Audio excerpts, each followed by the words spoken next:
Good morning. Rise and shine, my friends. Today is Monday, July 8th, and this is Wake Up with KERA News. I'm Katherine Hobbs. Thank you so much for starting your morning with me. Today's highs will reach 90 degrees as Hurricane Beryl makes landfall here in Texas. The storm regained strength over the warm Gulf waters early this morning, and we'll keep you updated as to how those winds and rains could affect us here in North Texas. But first, let's get you the news you need to get this week started. Dallas County could award up to $3 million to nonprofit organizations to help fight the opioid use crisis. At least 6 local organizations recently submitted proposals to Dallas County. The money would come from a pot of about $31 million awarded when Dallas County sued Purdue Pharmaceuticals and many others. The grant would be used for prevention and treatment services, as well as supplies and equipment, and if chosen, each nonprofit could receive up to $500,000 each over 2 years. The decision on the grants could be announced by the end of summer. Staff at Dallas's overcrowded animal shelter are urging people to adopt more animals. The shelter has been over capacity for some time now, and recently there's been even more animals coming in. That means one kennel that usually holds one animal could be holding 2 or more. Before the holiday weekend, staff said the shelter was expected to be 100% over capacity for dogs and nearly the same for cats. Overcrowding is expected to get worse, especially after the 4th of July weekend. Previous research has warned against exposing ourselves to blue light from TV and other electronics about an hour before bedtime, but it can also prevent the brain from secreting melatonin believed to help us get good sleep. A new study, however, says this may not be true for all people. KERA Sam Baker talked with Dr. Vikas Jain, a sleep specialist in Plano. The new study found that even though there might be some influence on the suppression of melatonin, it didn't seem like exposure to bright light significantly impacted a person's ability to fall asleep. They looked at, for example, some teenagers who were playing games and watching videos on their iPads on either a bright white screen, a dim white screen, or a bright white screen with a blue light filter on it. And what they found is that the teens who used the bright screen, it took them about 3.3 minutes longer to fall asleep than those who were using the dim screen. And so it didn't seem like that was a significant difference in timing to fall asleep. But the study's take-home message really was we're all different and that you can't just apply like a one rule or one size fits all in terms of that 30 minutes to hour recommendation that we've previously given. I do have to wonder, though, is it solely about the blue light or the kind of content you are consuming before bedtime?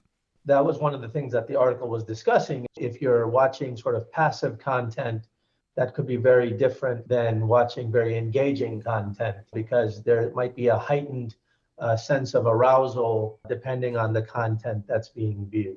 Particularly since you're dealing with pediatric patients, what do you tell them or their parents about handling blue light?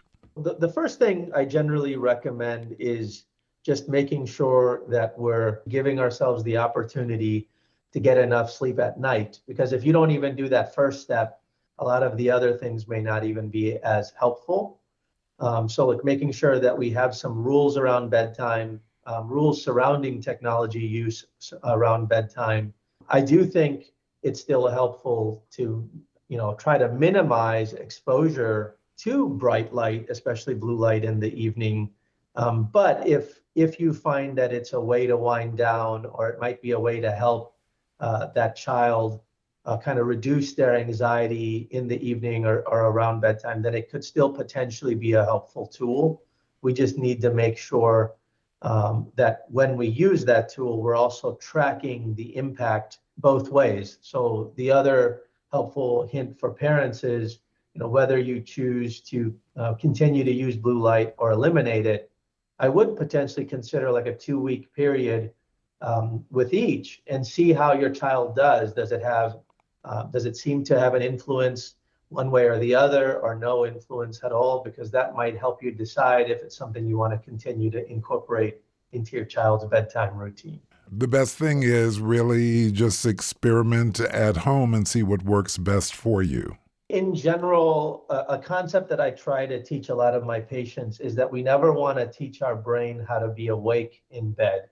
If you're doing things that are very stimulating in the middle of the night, then that's what tends to lend itself towards the development of insomnia and the persistence of insomnia. So what we want to try to do is really teach ourselves how to relax in the evening and be relaxed through our sleeping period.